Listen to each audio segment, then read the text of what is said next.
자, 이번 이야기는 시청자 백묵님께서 이야기를 들려주실 겁니다. 요즘 안 좋은 일이 있으셨죠, 최근에. 근데 오늘은 또 어떤 이야기가 될진 같이 한번 들어보도록 하겠습니다. 여보세요. 아, 백묵님 안녕하세요. 네, 안녕하십니까. 아이고, 오늘은 좀 어떠세요? 컨디션이나 이런 거. 그 뒤로는 뭐 딱히 뭐 별다른 일도 없고 단순히 이제 사람 만나는 일만 좀 피하고 있다 보니까 아하. 별 그렇죠. 문제는 없습니다. 알겠습니다. 그래도 네. 항상 좋은 컨디션 유지하시길 바래요, 정말. 네, 알겠습니다. 네. 자, 오늘 백묵님께서 해주실 이야기, 어떤 이야기가 될까요? 오늘은 좀 재미가 없을 거예요. 뭐 귀신이 왜요? 막 나오고 무섭고 이런 건 아니고 그냥 제 개인적으로 좀 신기한 경험이라고 생각했던 이야기이기 때문에 그렇다고 막 무서운 이야기는 아닌 것 같아가지고 아, 근데 옛날에도 네. 이렇게 얘기하셨다가 또 레전드 한번 쓰셔가지고. 아닙니다. 오늘은 정말 그런 게 아니고 앞으로 제가 한 분 더 이야기를 풀기 위해서 에피타이저 식으로 깔아놓는 이야기. 알겠습니다. 예. 자, 그러면 어떤 이야기인지는 뭐 들어봐야 알겠죠? 바로 출발을 해보도록 하겠습니다. 렛츠 고! 길이십니다. 렛츠 기릿!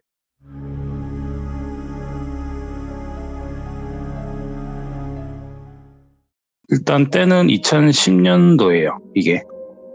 그때가 이제 제가 전문대 졸업장이라도 따놓자 생각해서 2009년도에 남들보다는 평균적으로 조금 늦게 대학을 입학하고 2010년도에 2학년이 되면서 당시 제가 다니던 학교가 취업률이 상당히 낮았고 예. 그 낮은 대학에서도 심지어 제가 다니던 과가 바닥권이었어요. 순위가, 취업률이. 그래서 제가 그 약점을 이용해가지고 보통 취업계를 내면 2학기 때 대부분 나갔는데 저는 바로 교수님이랑 이렇게 싸바싸바 해가지고 2학년 되자마자 바로 나가게 됐어요.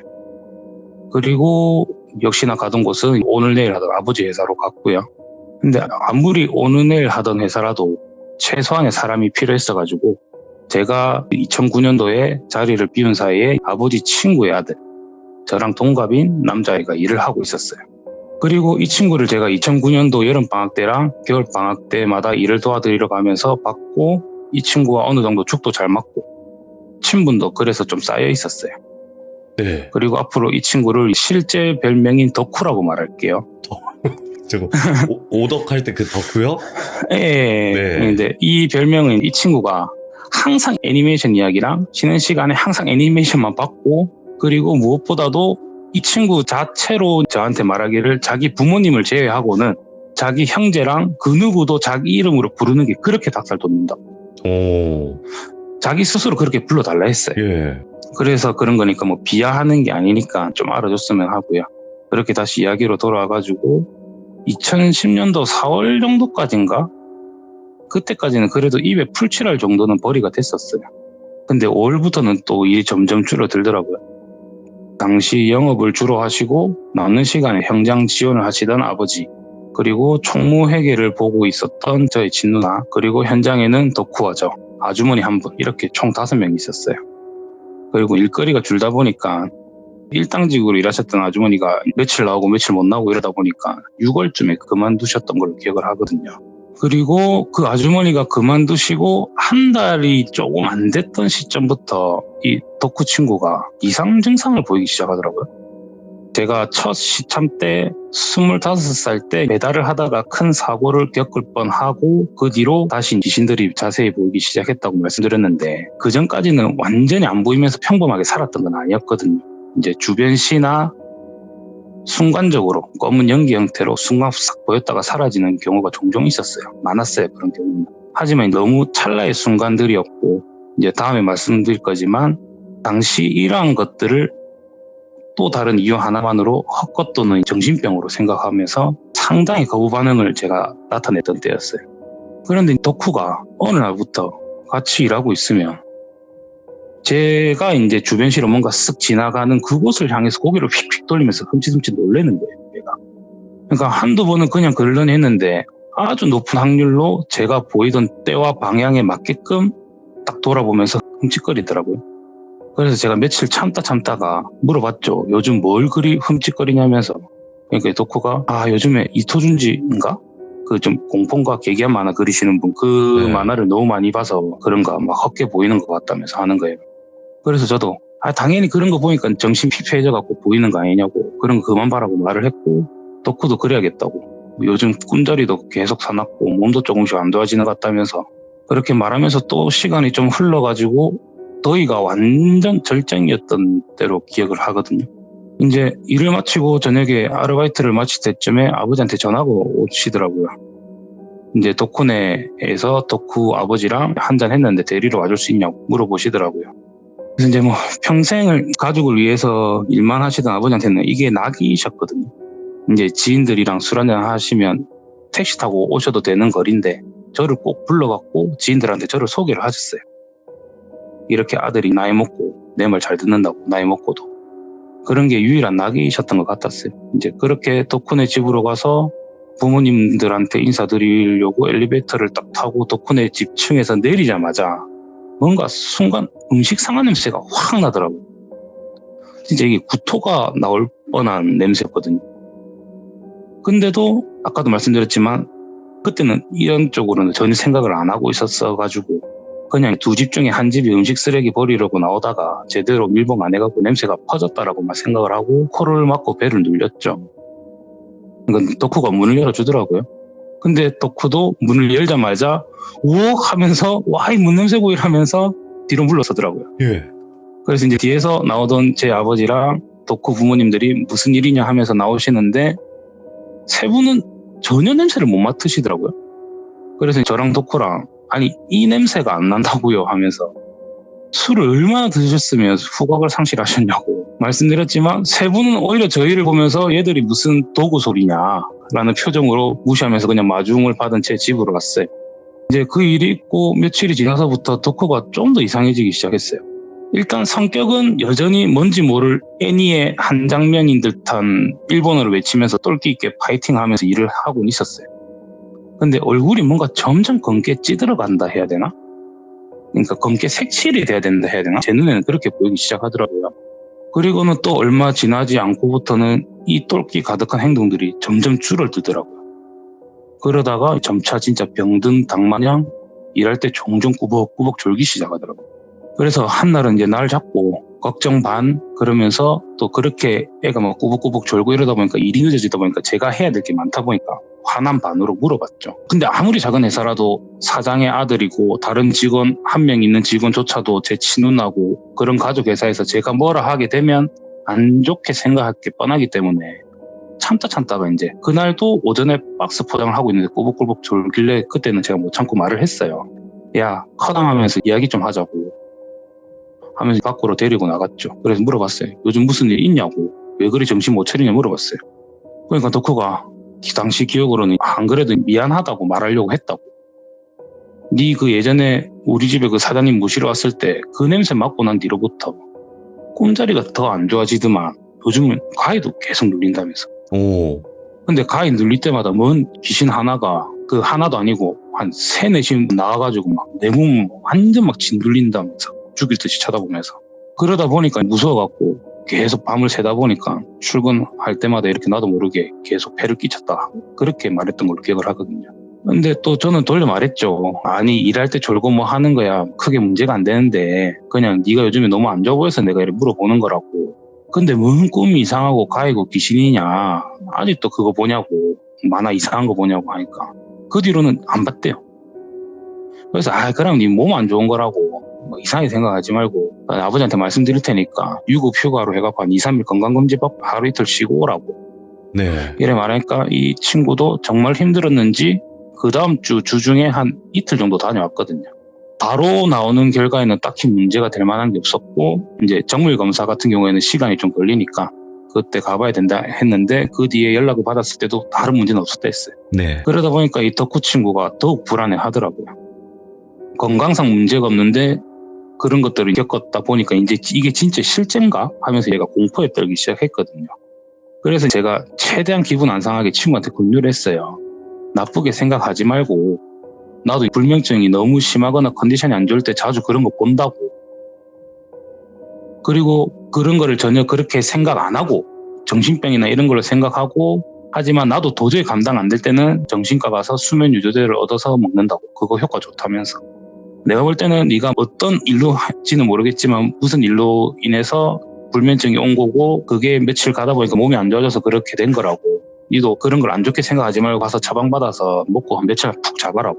그럼 나을 거라고. 대신에 의존하지 말라고. 그게 만약에 효과가 좋아도. 그리고 이런 부분은 의사선생님이 알아서 처리할 거니까 말하면서 정신과 치료를 권유를 했죠. 근데 덕후도 너무 진지하게 받아들였는지 아니면 정말 너무 힘들었는지 또 그 말 듣자마자 그날 바로 가서 처방받았고 잠을 푹 잤대요. 또 효과를 봤대요. 예. 예, 그렇게 해갖고 건강히 돌아오는 게 보이더라고요. 다시 똘끼도 돌아오고. 근데 저는 이상하게 덕후 얼굴에 씌인 검은 안색이 안 사라지더라고요. 그래서 이게 좀 불안했어요. 제가 예전부터 지인들 중에 간혹 얼굴색이 검게 변해가는 사람들 중에 아주 높은 확률로 얼마 지나지 않아 갖고 사고가 나서 크게 다치거나 아니면 뭔가 문제가 생기는 이제 뭐 사기를 당하거나 그런 경우가 되게 많았거든요. 하지만 당신은 아까도 말씀 또 드렸지만 이런 무속적인 거나 미신적인 것에 상당히 거부 반응을 표했던 시기여서 네. 지난날에 내가 봤던 사람들이 이제 몸이 안 좋다 보니까 얼굴이 검게 변해갔던 거고 그로 인해서 상황 판단이 미숙이 나서 사고가 나거나 사기를 당하는 등 안 좋은 일이 발생을 했다고 그렇게 생각을 했기 때문에 조만간에 좋아지겠지. 이제 애도 컨디션 돌아오는 것 같으니까. 그렇게 생각하면서 넘어갔는데 시간이 지날수록 얘 상태가 이전이랑 똑같아졌어요. 이제 똘끼랑 뭐 컨디션 이런 건 다 돌아왔어요. 예. 근데 여전히 얼굴색은 더더욱 검해지면서 주변에 이상한 냄새들이 나기 시작하더라고요. 시간이 지날수록. 그러면서 또 시간이 지나면서 이제는 완전히 덕후 집 앞에서 맡았던 그 쓰레기 냄새가 확 나더라고요. 참다 말했어요. 혹시 니 이거 냄새 안 나냐고. 근데 예전에 그 너희 집 앞에서 맡았던 이 냄새 난다고 지금. 닌 안 나냐 이러니까 덕후가 무슨 소리냐고. 나긴 뭐가 나냐고. 니 코가 썩은 거겠지 하면서 이렇게 또 말을 하더라고요. 마치 현장에 아버지도 계셔가지고 아버지한테 혹시 여기 와보셔갖고 냄새 안 나냐고 물어보니까 아버지도 역시 니 코가 썩어서 나는 거다. 자기는 안 난다. 예. 그렇게 한 소리만 듣고 그 뒤로 덕후만 있으면 그 냄새가 나고 없으면 안 나고 막 미치겠는 거예요. 근데 어쩌겠어요. 저 혼자만 안다는데 참고 버티면서 지냈죠. 그러다가 10년도 10월 초에 덕후가 올해까지만 하고 그만둔다는 거예요. 이제 왜 그만두냐 물어보기도 뭐 했던 게 정말 일거리가 최악으로 줄어가고 있었고 이전부터 조만간에 하고 싶은 공부하러 갈 거라고 계속 그 말을 입에 달고 살았었거든요. 그 생각이 나서 제가 공부하러 갈 거냐 물어보니까 맞다고 하더라고요. 요즘에 다시 그 어학학원도 다니고 있고 그 나라에서 교육받을 기간이랑 지낼 곳도 알아보고 있다면서 천천히 연말까지 일해가지고 모으는 거랑 나오는 퇴직금 가지고 아마 그 나라에서 한 1년 정도는 공부만 하고 일배울 수 있을 것 같다고 말하더라고. 그래서 이제 멋지다고. 너는 꼭 성공할 거라고. 나도 이 문제만 빨리 해결하고 최대한 빨리 같이 잘 돼보자고 이렇게 말을 하고 불타오르면서 열심히 일했죠. 그런데 제가 공부를 하러 갈 거라는 그 말을 듣고 며칠 후부터 제가 꿈을 꾸기 시작해요. 하얀 속옷 같은 걸 입으신 백발의 이제 머리를 곱게 따은 할머니 있었던 것 같아요. 이게 지금은 생김새가 좀 정확하게 기억이 안 나는데 그분이 제 손을 꼭 잡으시더니 덕후랑 덕후 부모님한테 그렇게 신호를 보냈는데도 못 알아챈다고. 우리 덕후 좀 거기에 가게 하지 말라고 막아달라고 계속 부탁을 하시는 거예요. 그리고 이 꿈을 거의 한 2, 3일에 한 번꼴로 계속 꿨어요. 근데 제가 이걸 꿨다고 덕후한테 야, 내 꿈에 너희 할머니로 추정된 분이 나오셔가지고 네 유학가지 말란다. 이 말을 어떻게 해요? 네. 정신 나간 사람이라 소리만 듣죠. 그래서 제가 무의식 중에 난 이래 힘든데 너는 유학을 가구나. 그래서 내 무의식 중에 뭔가 나쁜 마음이 심술이 나왔고 이런 개꿈을 꾸게 하구나 하고 무시하고 지냈어요. 그래 지냈는데 그 꿈을 꾸고 한 2주 정도 후부터는 저도 막 가위를 또 시게 눌리기 시작하더라고요. 가위 눌리면 덕후가 말한 그대로예요. 제 위에 뭔가 검은 연기 같은 게 저 꾹 눌리고 있고 제가 아이씨 하면서 발악한 다음에 깨고 또 잠들려고 하면 또 눌리고 그러면서 저도 불면증이 심해지기 시작하더라고요. 그리고 저 같은 경우에는 당시에 수면 유도제에 내성이 생겼는가 어느 시점부터는 먹어도 잠이 안 와요 이게. 근데 또 권장량 이상 먹으면 문제 생길까 봐 먹지는 못하겠고 제가 죽겠더라고요 이게.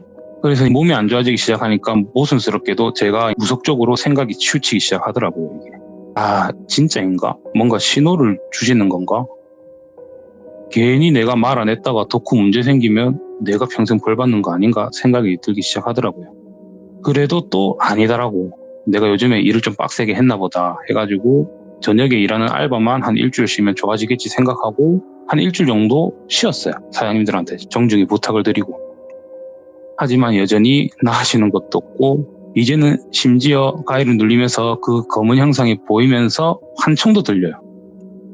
말해라고, 빨리 말해라고, 시간 없다고 하면서 그거를 또 눌리고 깨고 반복하다 보니까 이제는 제가 병든 닭마냥 회사 가고 구벅구벅 정신을 못 차리고 있었죠.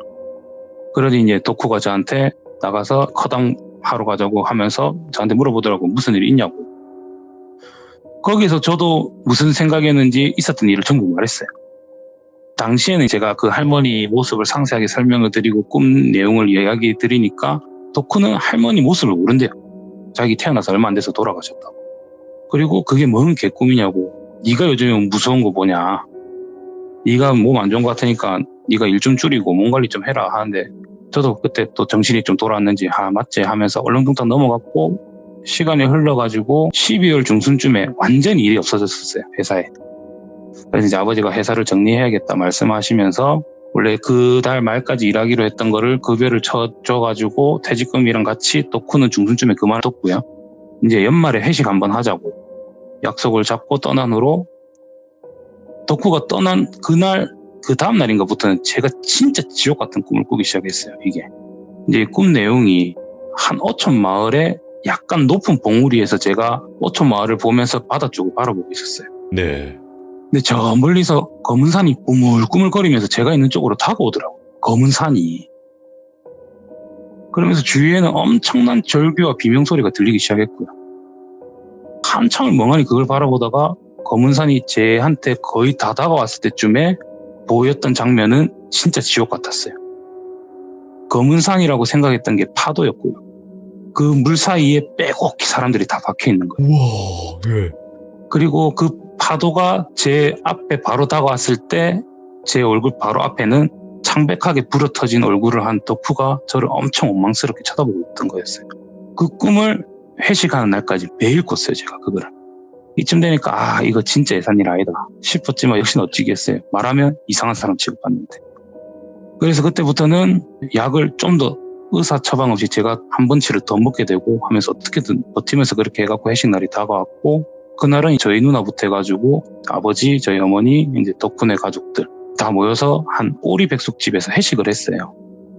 한참을 화기애애하게 음식을 먹으면서 운전을 해야 되는 저를 제외하고는 모두가 술 한잔 홀짝홀짝 하면서 이제 분위기가 올라갈 때쯤에 정말 뜬금없이 저희 친누나가 제 뒤통수를 빡 때리는 거예요.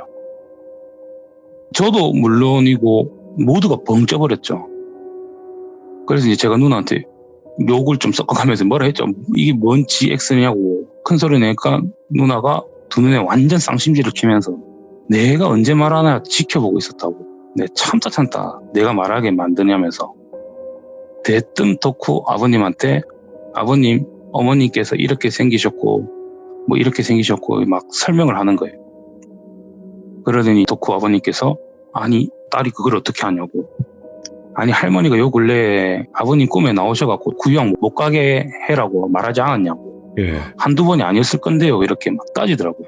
이제 그 말을 듣고 아버님은 완전 벙치시는 거죠. 그게 맞았었는가 봐요. 그때 상황이. 그 사이 누나는 또 제 등짝을 딱 날리면서 덕후야 난생 그런 일 처음 겪어봐갖고 무서워갖고 대처 못했겠지만 니는 한두 번 겪는 것도 아니었을 건데 빨리 말해갖고 처리해야 됐을 거 아니냐면서 막 뭐라 하더라고요. 이제 제 부모님이랑 저는 난리가 났죠. 저희 누나가 이런 말 뱉으면 얼마 안 가서 정말 죽기 직전까지 아팠거든요. 이제 그만 말해라고 뜯어 말렸어요. 마지막으로 한마디만 한다고 누나가 덕후 아버님한테 어머님 분이 몇 달 전부터 덕후 뒤에서 계속 따라다니셨다고. 그러니까 덕후한테는 할머니시겠죠. 그래서 무슨 일인지 살짝 여쭤봤더만 덕후 일본으로 유학 간다면서요. 저도 무슨 일인지 모르겠지만 이 할머니가 덕후 유학 가면 덕후 죽을 거라고. 제발 좀 알려달라는 거. 근데 제가 이런 쪽으로 연관되면 안 돼서 말을 못했고 네. 제 동생한테 부탁해봐라 해서 보내놨더니 임마는 끝끝내 모른 척하고 넘어가고 있었다고. 예. 근데 내가 봤을 때는 정말 큰일인 것 같아서 솔직히 내 죽을 듯이 아플 거 각오하고 말하는 거라고. 그러면서 덕후한테 누나가 니도 살고 싶으면 유학 최소 2년 이상 미루라고. 그때 가서도 하고 싶은 공부해도 내가 봤을 때 니는 성공한다.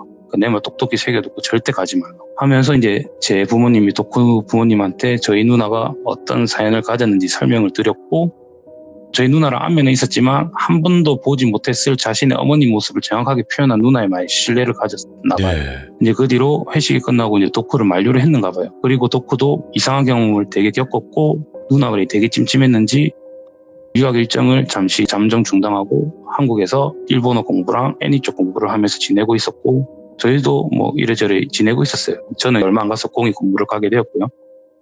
그리고 몇 달 있다가 다들 아시다시피 이제 11년도 3월에 동일본 대지진이 일어났잖아요. 네, 그렇죠. 그래서 그 뉴스를 보고 덕후랑 덕후 부모님이 하던 일 모두 제껴두시고 찾아오셨는가 봐요. 저희 집에. 진짜 고맙다고. 아들 살려줘서 고맙다고. 그리고 덕후도 하는 말이, 심지어 덕후는 2월 중순쯤에 일본으로 가서 자리를 잡고 3월에 한 2주 정도는 일본 관광을 다닐 생각이었대요. 근데 만약에 그 시작이 그 동네였으면 아마 자신은 지금 저 난리 속에 있었을 거라고. 그러네. 예. 예, 이제 이렇게 하면서 이야기는 마치게 되고, 저희 누나는 이 지진 뉴스가 나오고 그 다음날인 것부터 해갖고 한 4개월 정도 정말 거의 병원에서 지내다시피 하다가 도저히 안 됐는지 이제 그해 10월쯤에 해외로 이민을 가셨고요. 와, 예. 아직까지도 제가 그 뒤로 한 11년 가까이 페이스톡 말고는 얼굴을 못 보고는 있어요. 좀 다른 이유 때문에.